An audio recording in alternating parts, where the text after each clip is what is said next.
Bismillahirrahmanirrahim. Assalamualaikum warahmatullahi wabarakatuh.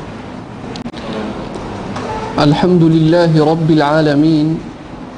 Al-Fatah alladhi arshada man istafahu min ibadihi lita'allumi wa ta'lim.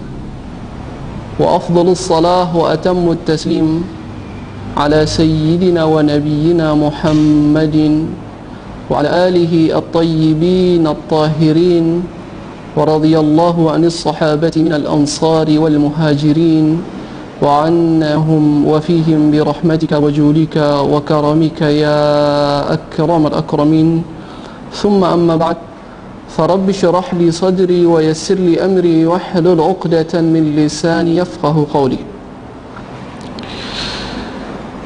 Musyahidin al-kiram, pemirsa mustami'in yang dirahmati Allah subhanahu wa ta'ala, alhamdulillah kita bersyukur kepada Allah subhanahu wa ta'ala masih diberikan kesempatan kepada kita untuk mengkaji daripada syariatnya Nabi kita Muhammad sallallahu alaihi wasallam, dan semoga Allah subhanahu wa ta'ala senantiasa memberikan kekuatan keimanan, ketakwaan, iman, dan juga memberikan kesehatan dan afiat dimanapun kita semua berada. Musyahidin al-kiram, pendengaran dirahmati Allah subhanahu wa ta'ala, kita yang bertakwa dengan beradanya kita di bulan suci Ramadan dan mengerjakan ibadah puasa. Musyahidin al-kiram, adapun kata-kata puasa as-saum, kata-kata as-saum di dalam bahasa Arab memiliki arti secara bahasa atau etimologi daripada kata-kata as-saum adalah mutlaqul imsak, menahan diri dari segala sesuatu. Maka setiap kita menahan diri di dalam bahasa Arab boleh dikatakan dengan as-saum. Apapun bentuk hal yang kita tahan atas hal tersebut, berhenti akan hal tersebut, menahan akan hal tersebut, itu adalah dalam bahasa Arab bisa dikatakan dengan kata-kata as-saum. Sebagaimana Allah subhanahu wa ta'ala berfirman daripada ucapan Sayyidatuna Maryam di dalam Al-Quran, inni nadar, sebab dahulu kalian semasa hidup di dunia mau meninggalkan makan dan minum tersebut untuk Allah subhanahu wa ta'ala. Wa qauluhu ta'ala, dan juga di antara firman-Nya Allah subhanahu wa ta'ala berbicara tentang keutamaan puasa, was-saimina was-saimat wal-hafidhina furujahum wal-hafidhati wadh-dhakirina Allah katsira wadh-dhakirat a'adda Allahu maghfiratan wa ajran 'azima. Allah katakan di dalam Al-Qur'an, as-saimin, orang-orang yang berpuasa, was-saimat, dan juga orang-orang yang berpuasa perempuan, laki-laki dan perempuan, wal-hafidhina furujahum, mereka orang-orang yang menjaga daripada kemaluan-kemaluan mereka, wal hafizat, laki-laki dan perempuan, wadz-dzakirinallaha katsira wadz-dzakirat, dan orang-orang laki dan perempuan yang senantiasa berzikir mengingat Allah Subhanahu wa taala, a'addallahu lahum maghfiratan wa ajran 'azima. Mereka dijanjikan oleh Allah akan disiapkan kepada mereka, akan dibalas kepada mereka berupa ampunan daripada Allah Subhanahu wa taala, wa ajran 'azima, dan juga balasan yang begitu agung dan besar dari Allah Subhanahu wa taala. Jamaah musyahidin, hadirin, mustami'in yang dirahmati Allah Subhanahu wa taala, perlu kita ketahui kata-kata maghfirah, Allah menjanjikan kepada orang-orang yang berpuasa maghfirah. Kata-kata maghfirah di dalam terminologi Islam secara umum itu memiliki arti penghapusan dosa. Dan penghapusan dosa dalam terminologi Islam ini terbagi menjadi beberapa penghapusan daripada kategori dosa-dosa yang ada.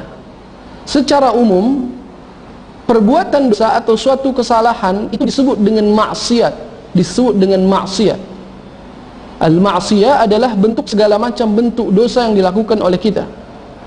Daripada kata-kata maksiat tersebut nanti akan dikategorikan, diklasifikasikan. Ada dosa-dosa yang besar, ada dosa-dosa yang kecil, ada dosa-dosa yang tidak sengaja kita berada pada dosa tersebut karena situasi dan kondisi yang ada. Maka maksiat menghimpun segala macam bentuk dosa. Tetapi di dalam kemaksiatan nanti akan ada kelompok dosa besar, ada kelompok dosa kecil, ada kelompok dosa yang situasional dan kondisional karena kita memang terjerumus kepada dosa tersebut. Dosa-dosa yang besar biasanya disebut di dalam Al-Quran dengan kata-kata zunub, dosa-dosa besar, dzamb, atau jamaknya adalah zunub, dosa-dosa besar. Dosa-dosa kecil biasanya disebut dengan sayyi'ah atau sayyi'at, dosa-dosa yang kecil. Ketika dosa-dosa besar dikategorikan sebagai dzunub, pasangan untuk menghapuskan dosa-dosa besar tersebut biasanya selalu dibahasakan dengan kata-kata maghfirah. Adapun kalau dosa-dosa kecil sayyi'at biasanya memiliki pasangan sebagai penghapusnya adalah mukaffarah. Maka ketika kita mendengar atau melihat atau membaca daripada redaksi-redaksi Al-Quran ataupun hadis, ketika Allah Subhanahu wa ta'ala menjanjikan penghapusan dosa, yang penghapusan tersebut datangnya dengan maghfirah, yang dimaksud dengan dosa di sini adalah mencakup dosa-dosa yang besar, bukan hanya sekedar dosa-dosa yang kecil saja. Sebab itu kalau kita berbicara Allahumma ghfir dzambi, Allahumma ghfir dzambi, Allah hapuskan dosa besarku, dengan kata-kata ighfir, yang kita minta adalah maghfirah, karena memang pasangannya dosa besar adalah maghfirah. Wa kaffir an sayyiati, dan hapuskanlah daripada kecilku. As-sayyiat pasangannya di sini adalah mukaffar. Kafir, hapuskan, bersihkan daripada. Maka dari sini dapat kita lihat ketika Allah menjanjikan kepada kita dengan maghfirah, harus kita memiliki rasa atas ibadah-ibadah yang balasannya adalah maghfirah daripada Allah Subhanahu wa ta'ala, karena Allah akan menghapuskan daripada berbagai macam dosa-dosa besar yang ada, dan itu diantaranya adalah berpuasa. Allah janjikan a'addallahu lahum maghfirah, Allah akan janjikan berikan balasan kepada mereka berupa maghfirah, yaitu penghapusan dosa, yang mana dosa tersebut adalah dosa-dosa besar, wa ajran azima, dan akan Allah berikan balasan yang azim. Juga perlu kita garis bawahi, kata-kata azim memiliki arti sesuatu yang besar, yang agung, yang mulia. Bulannya, dan bulan tersebut terhitung daripada bulan Hijriyah, tanggal 13, 14 dan 15. Ini puasa yang terulang satu bulan sekali. Wa min kulli wal ayami sarrul asabi'i, adapun dikatakan haram tetapi tidak dikatakan sunnah, dan bila mana ditinggalkan puasa tersebut justru mendapatkan pahala. Kapan puasa menjadi makruh? Ifradu yaumil jumu'ati awil sabti awil ahad, yaitu mengkhususkan puasa satu hari pada hari Jumat atau hari Sabtu lahnya, maka hukum puasa tersebut dihukumi dengan hukumnya makruh. Wa shaumid dahr liman yakhafu ad-darara aw fawat haq mandub, kalau dengan sebab berpuasa dikhawatirkan akan menyebabkan hal-hal yang tidak baik yang terjadi pada dirinya berdosa, dan juga puasanya tidak sah. Kapan puasa yang pertama tadi itu, yaitu haram dan sah? Wa huwa shaumuz zawjati biduni izni zawjiha. Puasa yang haram tetapi sah adalah puasa izin daripada suaminya. Bila mana ada seorang perempuan melakukan suatu perbuatan ibadah, misal puasa, tanpa meminta izin daripada suaminya, maka puasa tersebut terhitung haram, dia berdosa. Walakin ma'as-sihah, akan tetapi puasanya sah. Jadi seandainya seorang perempuan memiliki hutang puasa Ramadan, lalu dia mengqadanya, puasa tersebut wajib hukumnya. Ketika dia puasa tanpa izin suaminya, apa hukum puasa tersebut? Puasanya dia berdosa, tetapi qadanya telah tertunaikan, maka hutangnya telah terbayar. Itu dimaksud dari haram tetapi sah. Ini puasa yang haram yang pertama. Yang kedua, haramun ma'a adami sihhati. Ada puasa yang haram dan juga tidak sah puasanya. Ini sudah berdosa, tidak juga mendapatkan puasa tersebut, dalam artian tidak sah puasanya. Kapan? Fi khamsi suwar, ada dalam 5 perkara. Yang pertama, shaumu yaumi Idul Fitri, puasa pada hari raya Idul Fitri, ya, yaitu hari pada bulan Syawal, hari Lebaran. itu diharamkan bagi setiap umat beragama muslim, bagi kita semua untuk mengerjakan daripada puasa. Jadi haram puasa di hari tersebut, sudah haram tidak sah juga. Maka bila mana ada orang mengerjakan puasa Syawal di hari pertama Syawal, puasanya tidak sah dan juga haram. Atau ada orang yang ingin membayar puasa hutang Ramadan, lepas Ramadan langsung ingin dibayar hutangnya hari pertama yaitu hari Lebaran, maka haram dan juga tidak sah puasanya. Yang kedua, saumu yaumi Idul Adha. Sebagaimana Idul Fitri juga berpuasa pada hari raya Idul Adha diharamkan, tidak sah, yaitu puasa pada tanggal 10 di bulan Dzulhijjah. Yang ketiga, puasa yang diharamkan dan tidak sah adalah saumu ayyamit tasyriq, puasa pada hari-hari tasyriq, haram dan tidak sah, yaitu pada tanggal 11, 12 dan 13 daripada bulan Dzulhijjah. Jadi bulan Dzulhijjah 4 hari haramnya. Tanggal 10 pada saat lebaran, 11, 12, 13 berlanjut hari tasyriq diharamkan dan juga tidak sah bagi kita bila mana kita berpuasa. Itu yang ketiga. Yang keempat, puasa yang diharamkan oleh Allah Subhanahu wa taala adalah shaumun nisfil akhiri min Sya'ban, puasa pada pertengahan bulan Sya'ban pada tanggal 15 sampai sallallahu alaihi wasallam mengatakan idza intasafa Sya'ban, bila mana sebenarnya masuk juga kepada yang tadi karena tanggal 30 adalah pertengahan akhir. Bila mana di tanggal 30 tersebut terjadi perselisihan, ada yang mengatakan sudah masuk 1 Ramadan, ada yang mengatakan masih tanggal 30 Sya'ban. Kalau ada yang mengatakan Sya'ban hanya 29 hari ini Subhanahu wa ta'ala. Tadi kita mengatakan puasa di pertengahan akhir bulan Sya'ban itu diharamkan. Apakah itu secara keseluruhannya haram? Jawabannya tentu tidak, ya. Ini tidak memukul rata puasa di pertengahan akhir bulan Sya'ban itu haram. Ya, mas'alatun, ada masalah. Mata yajuzu saumu yaumi syak? Kapan dibolehkan puasa pada hari Rabu? Au nisfil akhir min Sya'ban, atau pertengahan akhir bulan Sya'ban? Apakah ada yang dibolehkan puasa pertengahan akhir bulan Sya'ban? Jawabannya ada. Yajuzu saumuha fi 3 halat. Dibolehkan bagi kita untuk berpuasa di pertengahan akhir bulan Sya'ban yang haram dalam 3 perkara saja. Perkara yang pertama, idza kana shaumu wajiban ka qada'in aw kafaratin aw nadar. Bila mana puasanya puasa yang wajib, semisal qada, semisal nazar atau puasa kafarat tadi yang sudah kita jelaskan. Kalau puasanya wajib, tidak diharamkan dan sah puasanya. Semisal ada seorang yang belum menunaikan hutangnya, seperti hari ini kita berada pada akhir-akhir bulan Sya'ban, lalu dia bertanya, saya belum bayar hutang Ramadan, masih ada 1 hari belum, apakah haram saya berpuasa di hari-hari seperti ini?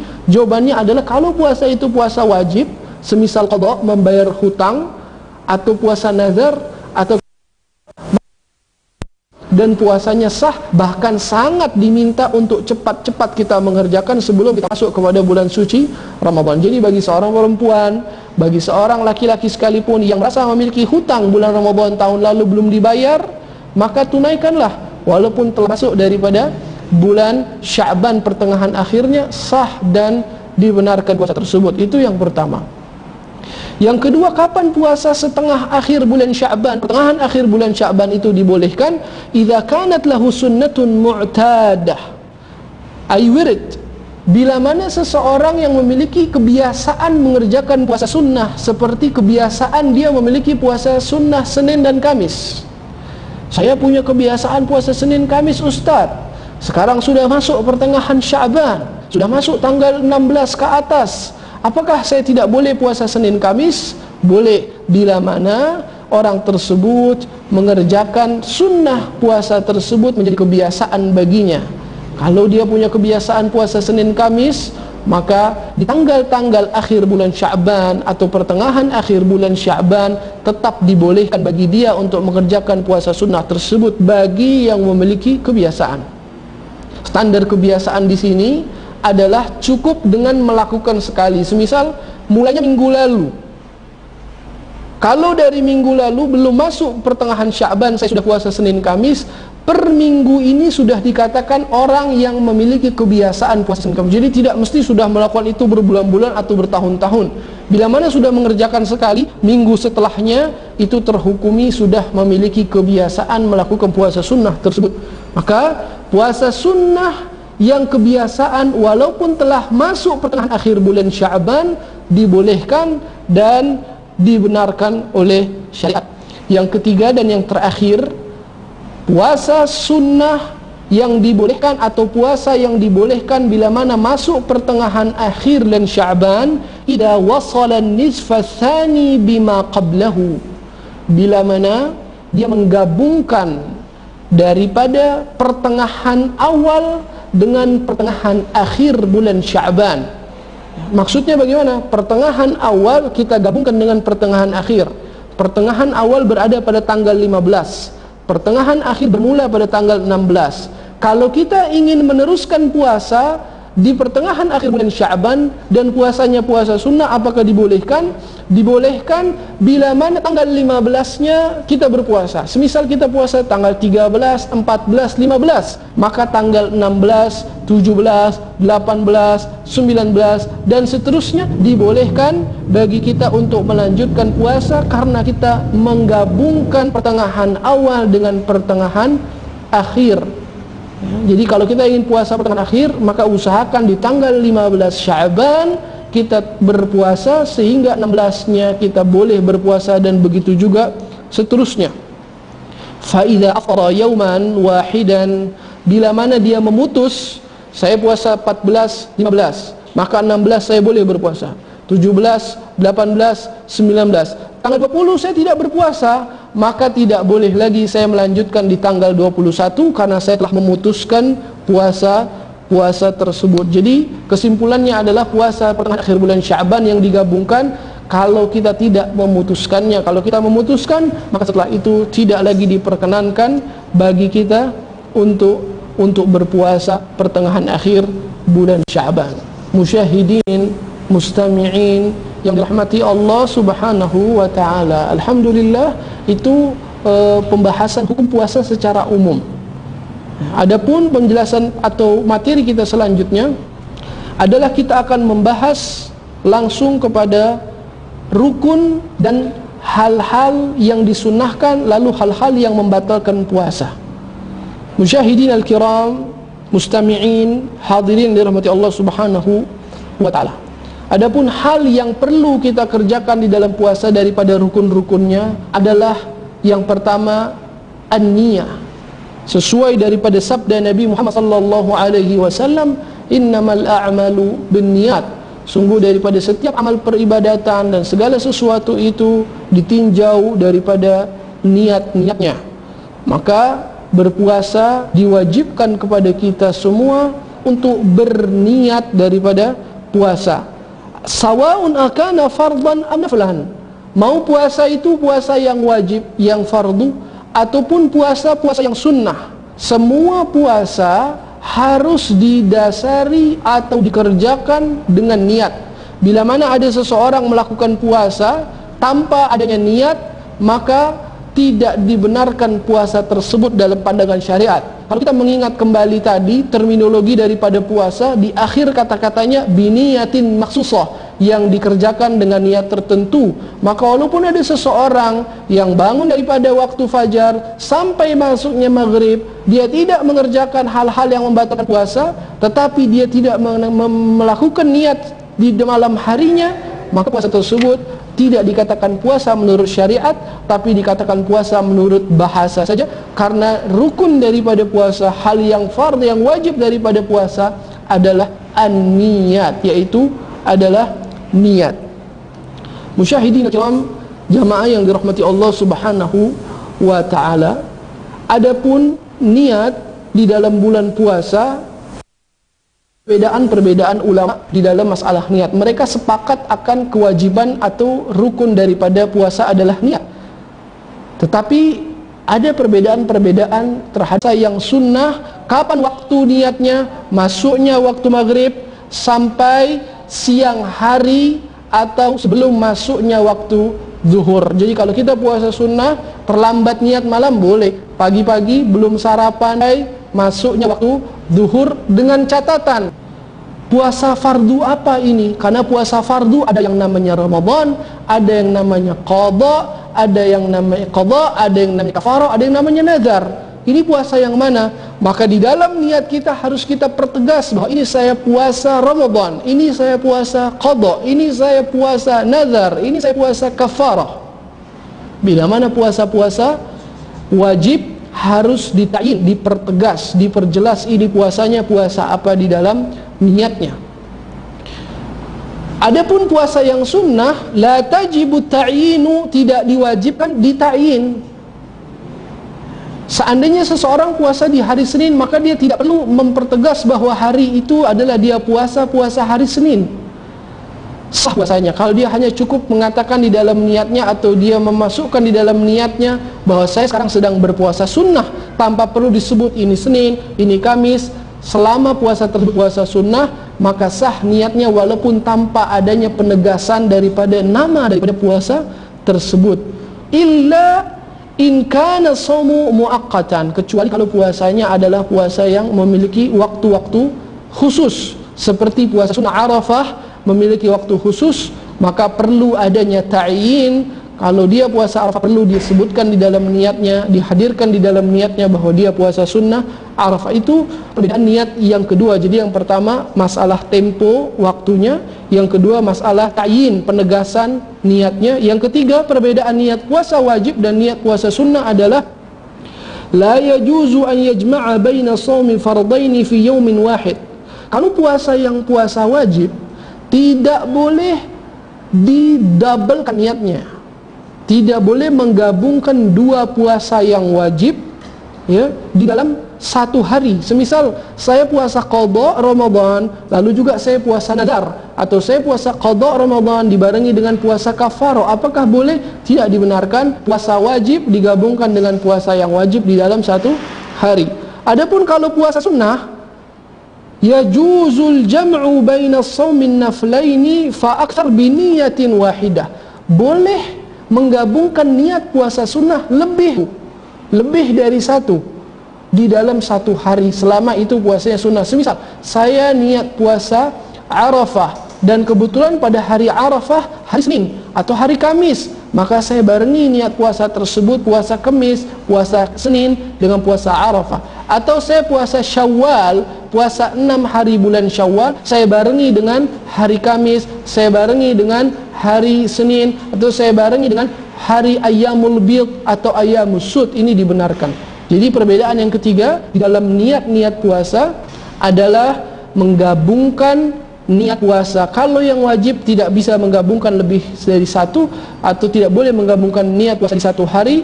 Kalau puasa sunnah dibolehkan menggabung dua atau lebih daripada puasa di dalam satu hari.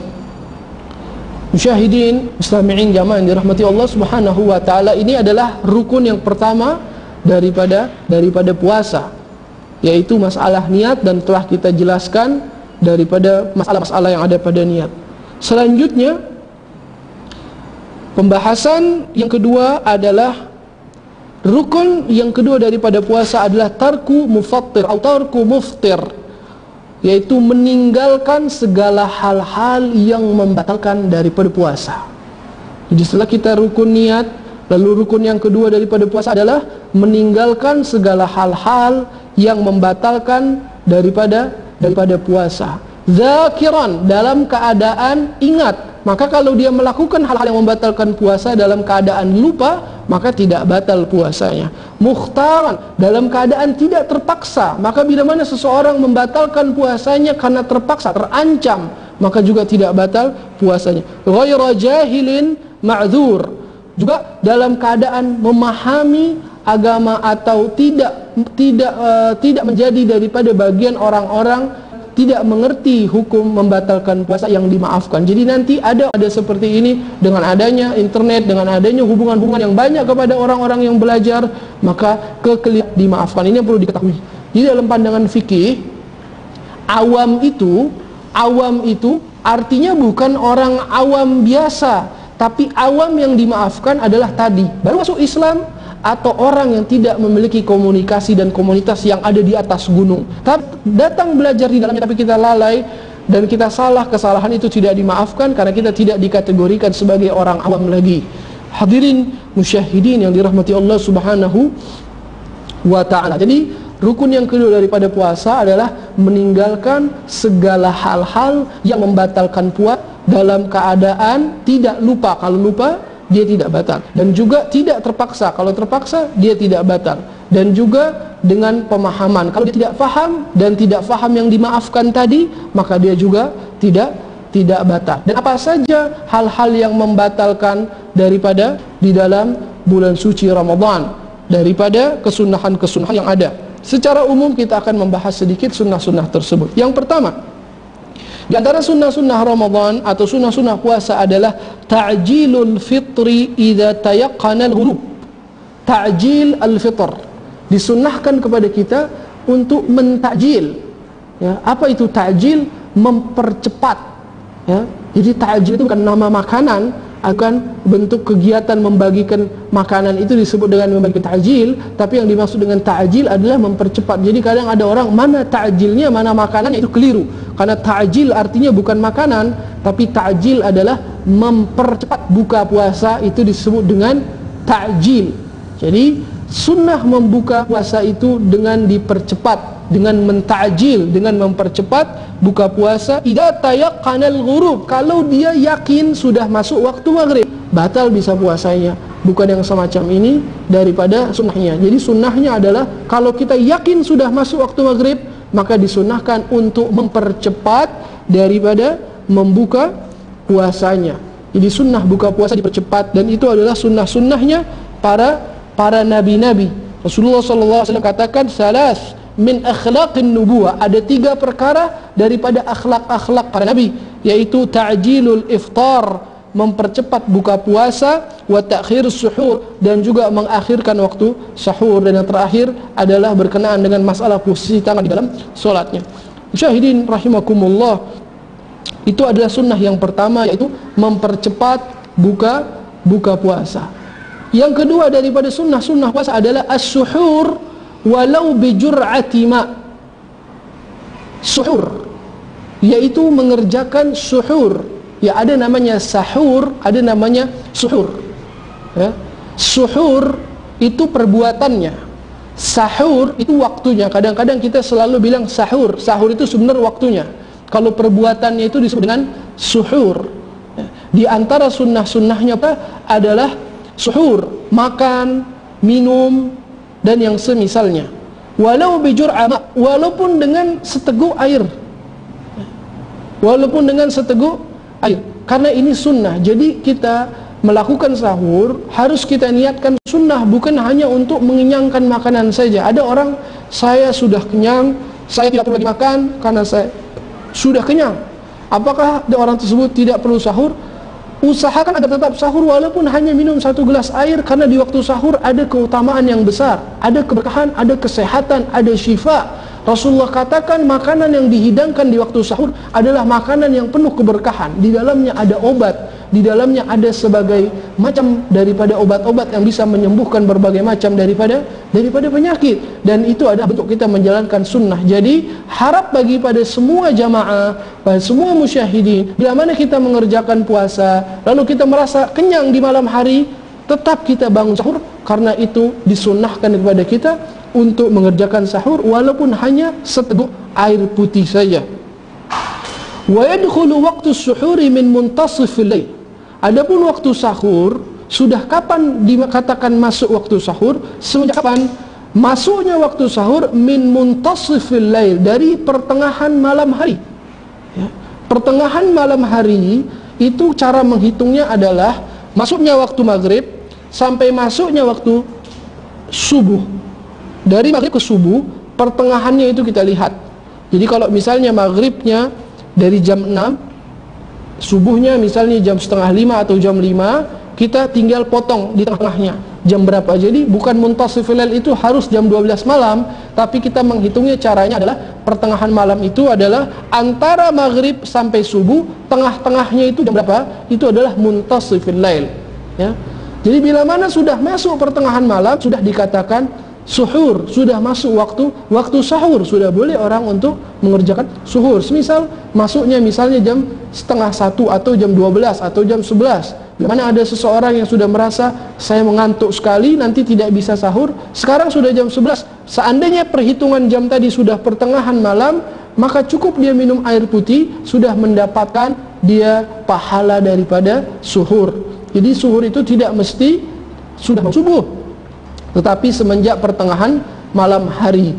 Jadi kita niatkan ketika kita malam hari makan, kalau kita tidak ingin bangun suhur, namun usahakan bangun. Tapi bila mana kita tidak memiliki kesempatan untuk bangun karena terlanjur capek atau yang semisalnya, kita tiba-tiba bangun sudah waktu subuh, maka pertengahan malam usahakan minum ataupun makan walaupun sedikit dengan niat mengerjakan suhur.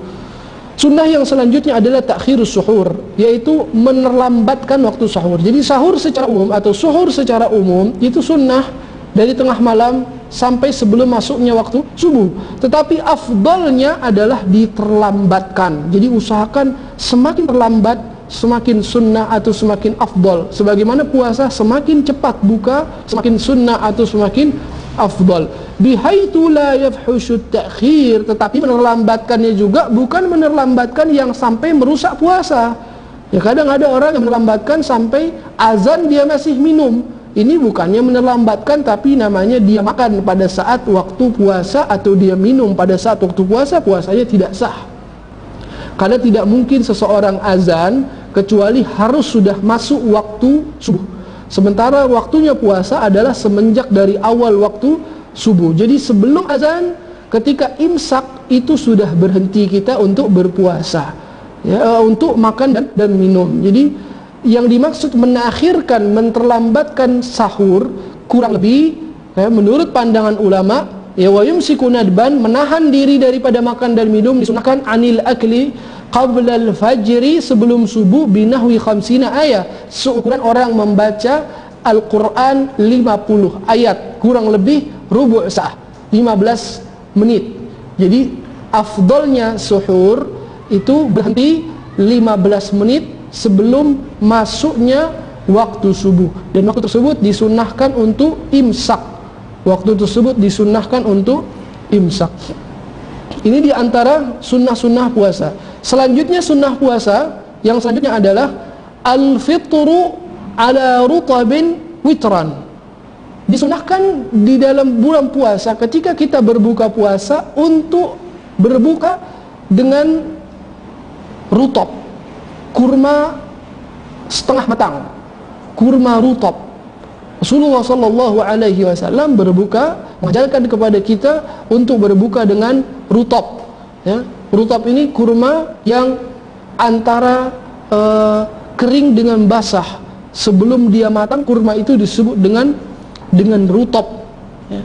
Fayuqaddimuhu awalan, disunahkan ketika berbuka langsung memakan kurma atau rutab tersebut dengan bilangan yang witir, 1 ataupun 3 dan yang semisalnya.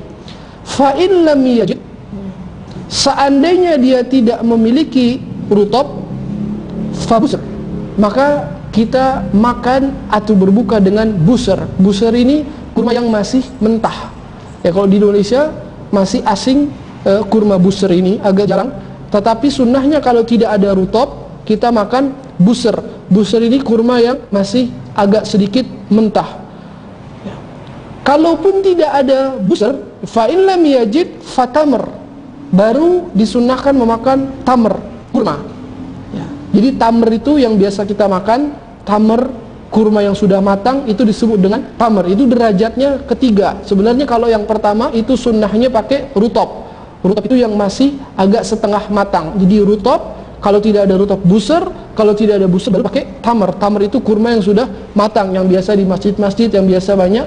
Tapi rutab juga sudah banyak kita lihat diperjualbelikan di negara tercinta kita Indonesia. Jadi rutab itu memang agak sedikit rasanya lebih enak daripada kurma tamr. Dan itu lebih dianjurkan ketika kita berbuka dengan memakan rutab. Kalau tidak ada rutab, busur. Kalau tidak ada busur, baru pakai tamar. Tamar adalah kurma yang sudah matang. Naam. Fa in lam yajid, kalau tidak punya kurma, fama'i zamzam, pakai air zamzam. Berbukalah pakai air zamzam. Kalau tidak ada air zamzam, fahulwin, pakai sesuatu yang manis-manis. Jadi yang manis-manis ini enggak langsung. Yang pertama kurma dulu, kurmanya rutab. Kalau tidak ada rutab, busur. Kalau tidak ada busur, baru kurma yang matang. Kalau tidak ada kurma yang matang, air zam-zam. Kalau tidak ada air zam-zam, baru al-hulwu, sesuatu yang manis-manis. Akan tetapi sesuatu yang manis-manis di sini adalah wahwa ma lam tamassahun nar kal asal waz zabib. Sesuatu yang manis yang tidak terkena oleh api atau tidak dimasak. Maka yang dimaksud manis-manis di sini semisal al-asal, madu, atau buah-buahan semisal semangka, semisal buah anggur, atau buah yang manis-manis karena buah tersebut tidak dimasak. Jadi yang dimaksud manis-manis di sini tidak langsung kita minum teh karena teh ini dimasak. Ya, kalau masih ada yang tidak dimasak seperti buah, maka dahulukanlah buah-buah dahulu. Seandainya tidak ada, fahalwa, maka baru kita makan sesuatu yang dimasak, baru kita minum air-air daripada yang dimasak, semisal teh, atau kita makan goreng-gorengan, kita makan. Nah, ini adalah adab dan sunnah dalam berbuka puasa. Jangan kita baru buka puasa langsung kita cari nasi, kita cari makanan-makanan berat. Usahakan kita mengerjakan sunnah, makan dulu sedikit, karena waktunya maghrib itu tidak banyak. Waktunya maghrib itu kurang lebih itu 15 sampai 20 menit saja sebenarnya. Maka afdolnya kita buka puasa dengan kurma sedikit, lalu kita ambil wudu, lalu kita sholat maghrib. Setelah itu kalau ingin makan, silakan makan. Jangan kita memperbanyak makanan sampai kehabisan waktu maghrib, atau sampai membuat kita lalai untuk mengerjakan ibadah di malam harinya. Jadi sunnahnya pakai rutab, kalau tidak ada busur, kalau tidak ada kurma, kalau tidak ada air zam-zam, kalau tidak ada, baru kita ambil manis-manisan yang tidak dimasak seperti anggur, seperti buah-buahan, atau juga kismis, atau juga asal, yaitu madu. Kalau tidak ada, baru kita ambil daripada hal-hal yang dimasak. Ini diantara sunnah-sunnah ketika berbuka puasa. Selanjutnya adalah diantara sunnah berbuka puasa al-ityanu bidu'ail iftar, yaitu membaca daripada doa ketika kita berbuka puasa. Rasulullah sallallahu alaihi wasallam bersabda, lis-shaim da'wah mustajabah. Bagi orang yang berpuasa memiliki doa-doa yang dikabulkan oleh Allah Subhanahu wa taala inda fitrihi, ketika dia berbuka. Jadi orang yang berbuka puasa itu memiliki kesempatan untuk berdoa. Sebelum buka, saat buka, setelah buka. 3 waktu tersebut adalah waktu yang sangat diharapkan didapatkan ijabah daripada Allah Subhanahu wa taala. Maka jangan sia-siakan waktunya. Ketika kita mau berbuka, usahakan kita membaca doa. Sebab itu biasanya kita selalu mendawamkan doa yang diajarkan oleh Rasulullah sebelum buka puasa, beristighfar, lalu baca doa Allahumma inna nas'aluka ridhakal jannah wa na'udzubika min sakhatika wan nar, dan yang semisalnya daripada doa-doa tersebut. Jadi sebelum buka, saat buka, setelah berbuka. Musyahidin, mustami'in yang rahmati Allah Subhanahu wa taala. Adapun doa berbuka puasa, ada beberapa redaksi daripada Nabi Muhammad sallallahu alaihi wasallam. Di antaranya adalah membaca doa Allahumma laka sumtu wa bika amantu wa ala rizqika aftartu dhahaba ad-dhama wa ibtallat al-'uruq wa thabata al-ajr insyaallah. Alhamdulillah alladhi a'anani fa sumtu wa razaqani fa aftartu. Allahumma inni as'aluka bi rahmatika allati wasi'at kulli syai' an taghfir li. Kesemua ini datangnya daripada Nabi Muhammad sallallahu alaihi wa alihi wa sahbihi wasallam, sebagaimana diriwayatkan oleh Al-Imam Abu Dawud daripada sunannya, dan juga Ibn Sunni, dan daripada lain-lainnya daripada a'immah. Jadi boleh kita membaca Allahumma laka sumtu wa bika amantu wa ala rizqika aftartu.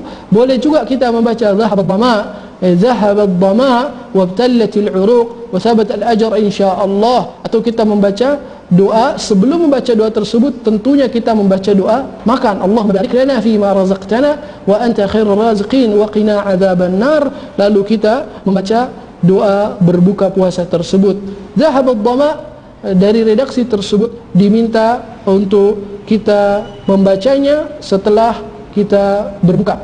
Sebelum berbuka kita boleh membaca doa makan, lalu kita makan. Setelah itu, setelah masuk minuman, masuk rumah, kita membaca dhahaba dhama. Musyahidin, mustami'in yang dirahmati Allah Subhanahu wa ta'ala, ini beberapa daripada sunnah-sunnah puasa yang dapat kita sampaikan. Karena waktu yang sedikit terbatas, sebenarnya masih ada beberapa daripada sunnah-sunnah, karena materi intinya belum kita bahas sebenarnya, tetapi karena waktu tidak memungkinkan untuk kita melanjutkan saat ini, mari bersama-sama kita mungkin ada sesi tanya jawab daripada jamaah musyahidin yang ingin bertanya beberapa hal daripada masalah puasa yang kita bahas barusan tadi.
Kita kedengeran. Misalnya kaitannya bukannya kebiasaannya ini, kemudian pada yang lain menggunakan masker ini. Kemudian pertanyaan yang terkait juga dari media, benar dengan yang puasa dan benar hanya menggunakan sesuatu yang puasa dan kemudian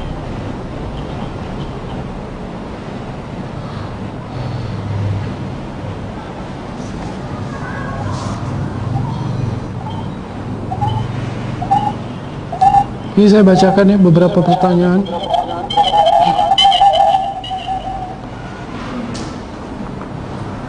Ada pertanyaan dari Ibu Niar. Apakah benar dengan niat puasa untuk 1 bulan? Niat berpuasa untuk 1 bulan adalah daripada pandangan perspektif madhabnya Al-Imam Malik bin Anas alaihi ridwanullah. Madhab Maliki membenarkan dengan adanya niat 1 hari atau 1 malam untuk 1 bulan penuh. Dan madhab Al-Imam Malik adalah salah satu madhab daripada ahlu sunnah wal jamaah yang dibenarkan untuk kita mengikutinya. Hanya saja bila mana kita mengikuti salah satu daripada pandangan tersebut, perlunya kita mengikuti syarat-syarat daripada pandangan itu agar tidak terjadi talfiq, yaitu mencampur adukan pendapat. Dalam pandangan madhab Imam Malik, bila mana kita ingin niat 1 bulan penuh daripada awal Ramadan, ketika puasa kita batal salah satu daripada hari-hari bulan Ramadan, maka harus diulang kembali niatnya. Semisal tadi saya katakan, seseorang di malam hari pertama dia niatkan puasa 1 bulan penuh Ramadan. Hari ke-10 dia batal puasanya. Hari ke-11, di malam hari ke-11 dia harus niat kembali untuk sisa daripada bulan Ramadan untuk berpuasa. Jadi tidak bisa niat yang tadi untuk mengcover semuanya ketika batal daripada puasanya. Dan beberapa syarat-syarat yang lainnya. Maka untuk amannya juga khuruj minal khilaf, dan keluar daripada khilaf. Keluar daripada khilaf adalah kaidah yang sangat disukai oleh para ulama. Al-khuruj minal khilaf mustahabbah, keluar daripada khilaf atau keluar daripada perbedaan pendapat untuk aman, maka tetap di setiap malamnya berpuasa. Dan ini adalah pandangan yang mu'tamad dalam mazhab Al-Imam Asy-Syafi'i yang kokoh dan difatwakan. Maka bagi yang sudah terbiasa melakukan peribadatan dengan anjuran daripada ulama-ulama yang bermadhab Syafi'i untuk tetap berniat di malam hari setiap malamnya, tetapi disunnahkan untuk awal daripada Ramadan kita niatkan puasa 1 bulan penuh. Bila mana kita meninggal dunia akan mendapatkan pahala, mengharapkan mendapatkan pahala 1 bulan penuh daripada Ramadan. Nah, itu berkenaan dengan hukum masalah niat awal Ramadan 1 hari untuk 30 hari atau 1 kali niat untuk 30 hari. Pertanyaan yang selanjutnya tadi ada yang menanyakan apakah kita boleh mengikuti atau berpindah-pindah mazhab di dalam peribadatan.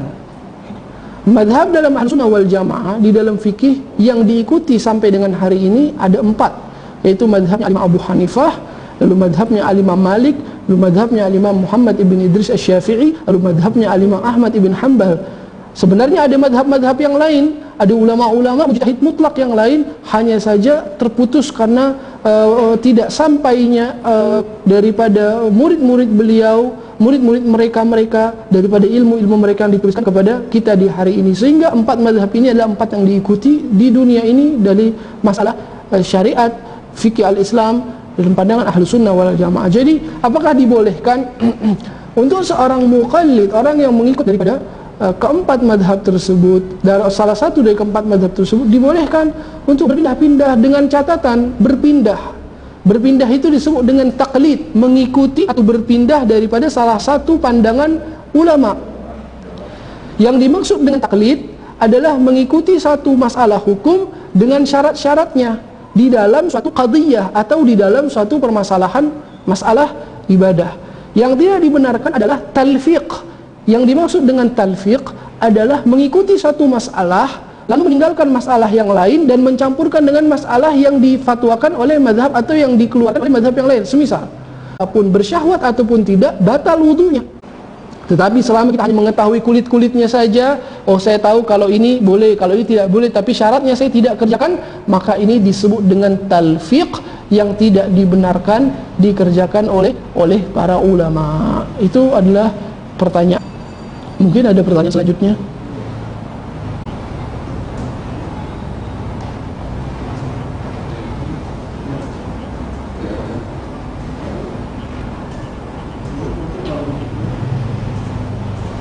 Baik.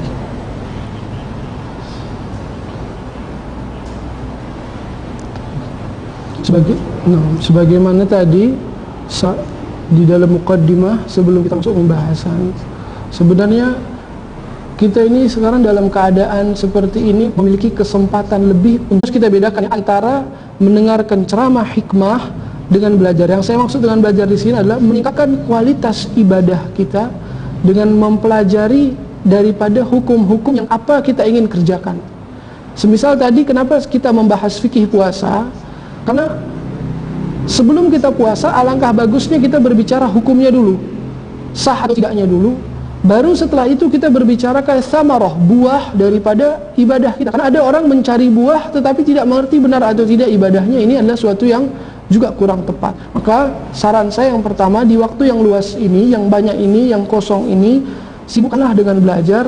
Banyak kajian-kajian online. Tentu yang kita cari adalah yang berkualitas, mempelajari hukum-hukum sehingga kualitas ibadah kita benar. Kita benarkan dulu kualitas ibadah kita. Setelah itu baru kita tingkatkan kualitasnya dengan mencari hikmah-hikmahnya dan kita mendalami apa yang kita pelajari. Contohnya seperti puasa, kita pelajari fikih puasa. Sholat, kita pelajari fikih sholat dan yang semisalnya, sehingga puasanya sudah yakin benar, baru kita berbicara hikmah-hikmahnya. Di luar itu, karena kita berkumpul bersama keluarga di rumah, tadi saya katakan, kerjakan sholat tarawih bersama keluarga, baca Quran bersama, ya, mendengarkan anak membaca Quran, lalu gantian kita didengarkan oleh anak membaca Al-Quran, saling setoran hafalan ayat Quran bagi yang memiliki kesempatan, mengerjakan sholat-sholat sunnah, dan hal-hal yang baik daripada kegiatan-kegiatan yang disunnahkan di bulan suci Ramadan.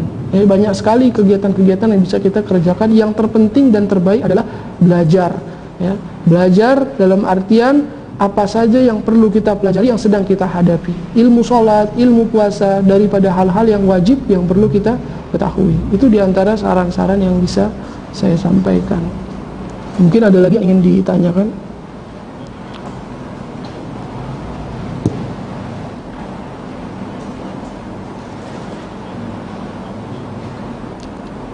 Baik.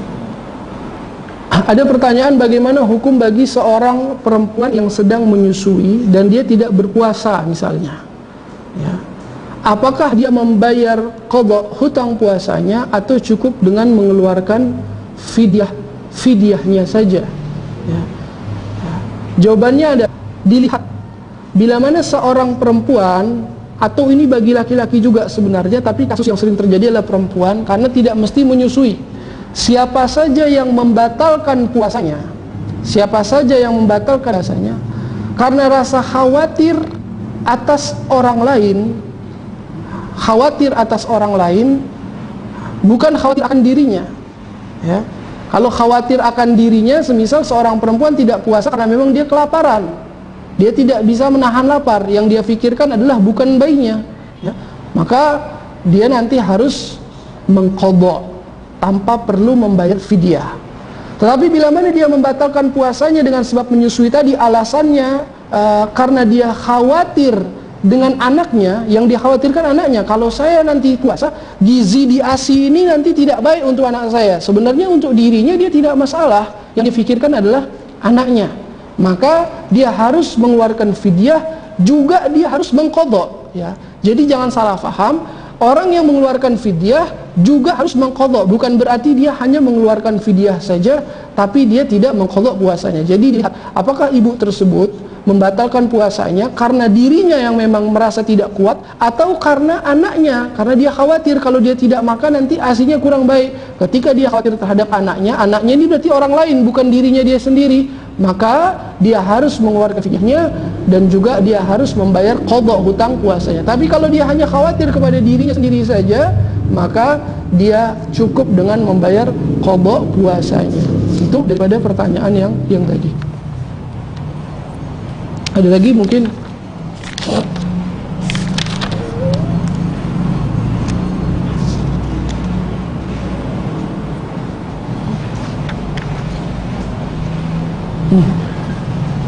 Baik. Mana yang harus diutamakan, membayar puasa qadha Ramadan atau hutang dahulu? Di sini ada perbedaan pendapat ulama. Sebagian ulama yang mengatakan bila mana kita membayar puasa qadha wajib, lalu kita niatkan dengan puasa Syawal sekalipun, itu mendapatkan pahala puasa Syawal. Jadi pertanyaannya adalah lebih tepatnya begini, apakah boleh kita menggabungkan niat puasa wajib dengan puasa sunnah? Kalau puasa wajib dengan wajib, jelas-jelas tadi tidak boleh. Kalau puasa sunnah dengan sunnah, jelas-jelas boleh. Sekarang bagaimana kalau puasa wajib dengan puasa yang sunnah? Apakah dibolehkan orang niat puasa sunnah? Sebahagian ulama mengatakan dibolehkan kita berpuasa wajib bersamaan dengan puasa sunnah. Semisal saya mengqadha Ramadan yang kemarin, lalu saya juga niatkan ini puasa Syawal, maka mendapatkan pahala puasa Syawal dan juga sah puasa qadha saya kemarin. Tetapi ada sebagian yang mengatakan tidak boleh menggabungkan niat puasa yang wajib dengan puasa yang sunnah. Maka atas dasar ini, waktunya puasa Syawal itu terbatas, ya, 1 bulan, ya, 1 bulan di bulan Syawal. Dan puasa Syawal ini tidak mesti 6 hari setelah hari Lebaran. Boleh selama masih berada di bulan Syawal, hari apapun itu, selama masih berada di bulan Syawal, hari ke-15, hari ke-10, selama masih berada di bulan Syawal, 6 hari puasanya itu tergolong dengan puasa. Tentu kalau afdoliyahnya, keutamaannya adalah 6 hari Syawal tanggal 2 sampai tanggal 7 mutataliyah, berkelanjutan, ya, dari tanggal 2, 3, 4, 5, 6, 7. Tapi saat ini tidak bisa, kita maunya saya nanti saja karena hari kedua masih banyak keluarga datang dan berkumpul, saya nanti hari nyarinya Senin Kamis saja boleh, atau hari tanggal 13 tadi sampai 15 juga boleh, atau nanti saya pada saat kesempatan yang ada selang-seling, hari ini puasa, besok tidak, nanti 2 hari lagi puasa, selama masih di bulan Syawal mendapatkan pahalanya. Lalu kalau dibandingkan mana yang harus didahulukan, apakah qadha, apakah Syawal? Karena Syawal memiliki momen yang sedikit jangka waktunya, maka bila mana kita menginginkan mengerjakan Syawal lebih cepat, tanggal 2 sampai tanggal 7 kerjakan dahulu Syawal, setelah itu kita baru mengerjakan daripada puasa qadha-nya.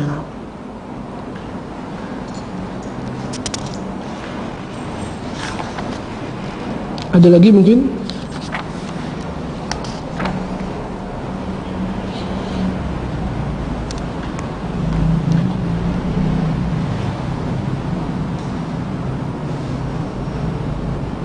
Baik, saya ulang ya pertanyaannya. 3 tahun lalu memiliki hutang puasa, lalu tahun ini belum dibayar sampai masuknya Ramadan. Ya, baik. Ada seseorang yang memiliki hutang puasa, lalu tidak dibayar hutang puasanya sampai datang Ramadan setelahnya. Bagaimana konsekuensinya? Ini ada konsekuensi hukum. Ya. Setiap orang yang memiliki kemungkinan untuk membayar puasa, hutang,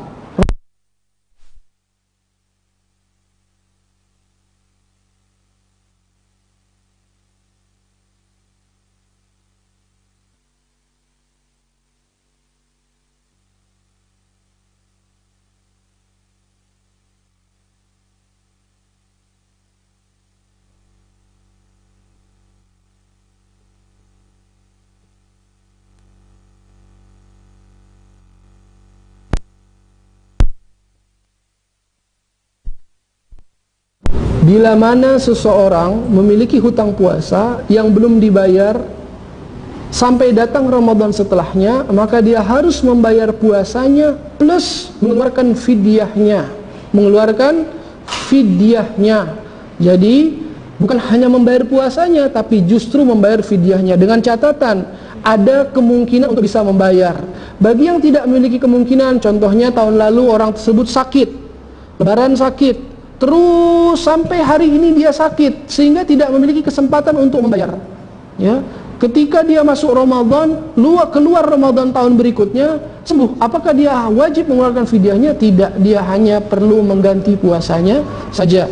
Tapi kalau dia memiliki kemungkinan menunda, lalai sehingga masuk waktu Ramadan setelahnya, dia harus membayar puasa tersebut dan juga mengeluarkan fidyahnya. Ya, mengeluarkan fidyahnya ini terulang setiap tahun dikali lipatkan. Perlu saya tegaskan supaya tidak salah faham. Begini, misalnya 5 tahun ke belakang dia tidak berpuasa, 5 tahun lalu saya tidak berpuasa dan belum saya qadha sampai hari ini, maka apa yang harus saya lakukan? Bayar qadha puasanya, dan setiap hari daripada apa yang kita tinggalkan 5 tahun kemarin tersebut dikeluarkan fidyahnya per hari 1 mud. Karena sudah terulang 5 kali, dikalikan 5 kali. Maka kalau 30 hari dikalikan 5 kali per harinya. Jadi per hari 5 mud, 30 hari tersebut itu baru dihitung 1 kali, dikalikan 5 lagi. Jadi dikalikan per hari kalau sudah terulang lebih daripada satu kali. Itu konsekuensi yang berlaku bagi orang yang meninggalkan puasa dan dia tidak membayar sampai datang Ramadan setelahnya. Ada lagi mungkin?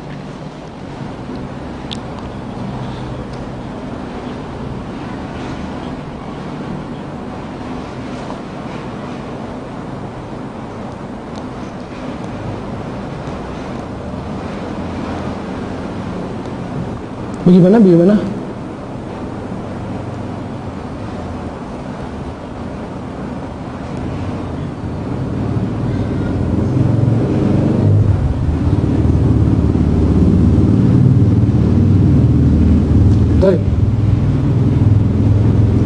Berkenaan dengan riwayat-riwayat yang berbicara tentang masalah ta'un atau wabah-wabah penyakit, ini banyak sekali. Ya.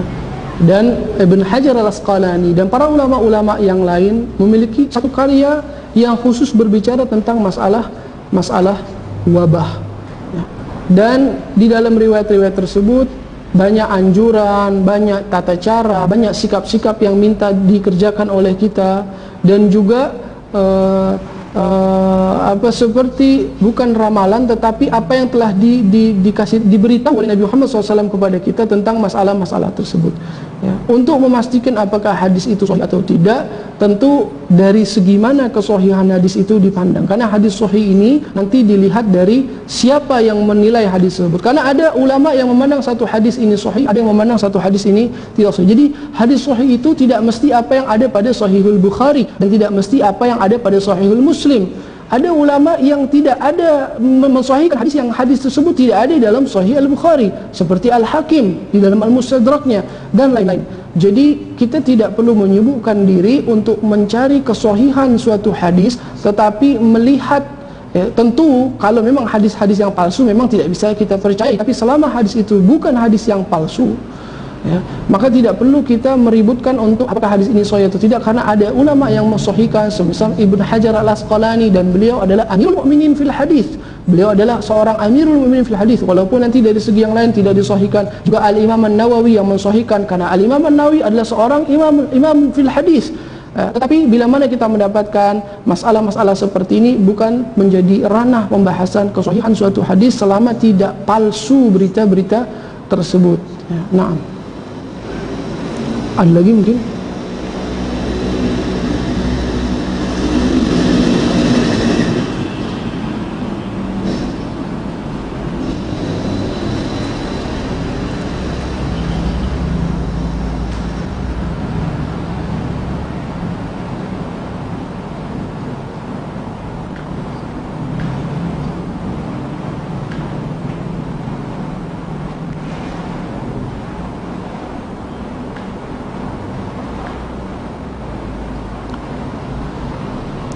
Nah, Waalaikumsalam warahmatullahi. Nah, musyahidin jamaah dirahmati Allah Subhanahu wa taala, karena sempitnya waktu, harapan kami tadi membahas luas daripada masalah fikih puasa, tapi belum ada seperempat dari apa yang ingin kita sampaikan. Tapi insyaallah berkenan dan bisa diamalkan. Sebelum kita tutup, sedikit saya sampaikan bahwa dalam keadaan seperti ini kita perlu mengerti apa yang dikehendaki oleh Nabi kita Muhammad sallallahu alaihi wasallam ketika Rasulullah melarang daripada orang-orang yang memiliki penyakit-penyakit yang menular, hewan-hewan yang memiliki penyakit menular, untuk digabungkan dengan mereka yang sehat. Ini adalah bentuk ikhtiar daripada menjaga sebab-sebab yang Allah tetapkan di kehidupan ini untuk tidak terjadinya hal-hal yang buruk. Tapi di satu sisi ada riwayat daripada hadis Nabi Muhammad SAW yang sahih juga. Rasulullah katakan tidak ada penyakit yang menular, tidak ada sesuatu yang menjangkit, tidak ada sesuatu yang berbahaya. Apakah kedua hadis atau kedua perkataan ini kontradiksi atau kita nakut atau ta'arud? Tentu tidak. Di satu sisi Rasulullah SAW mengajarkan kepada kita untuk meyakini bahwa tidak ada taksir, tidak ada kekuatan di alam semesta ini yang bisa menentukan hasil daripada suatu masalah, apakah itu baik dan buruk. Dan ini adalah bentuk daripada keyakinan kita, bentuk keimanan kita. Hanyalah Allah Subhanahu wa taala yang bisa berkehendak di dalam menetapkan suatu kejadian, keadaan, situasi dan apapun itu.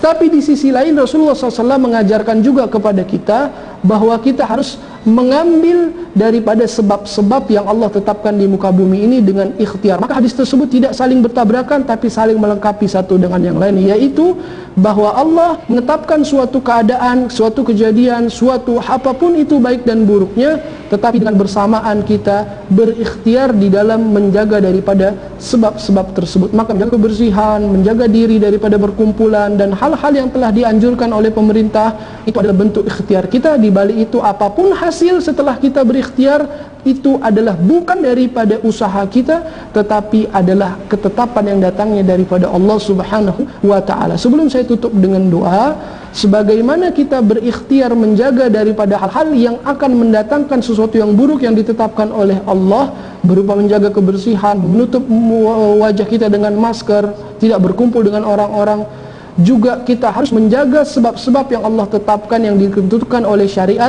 dengan menjaga tangan kita, mulut kita, badan kita daripada hal-hal yang diharamkan, meninggalkan riba, meninggalkan riswa, korupsi, meninggalkan hal-hal yang diharamkan, sehingga kita telah menjalankan ikhtiar dari segi pandangan keduniaan dan juga dari segi pandangan syariat. Lalu bersama-sama marilah kita bertawakal oleh Allah Subhanahu wa ta'ala, kepada Allah Subhanahu wa ta'ala, dengan memberikan hasil yang terbaik kepada kita semuanya. Bismillahirrahmanirrahim. Alhamdulillahi rabbil alamin. Hamdan katsiran tayyiban mubarakan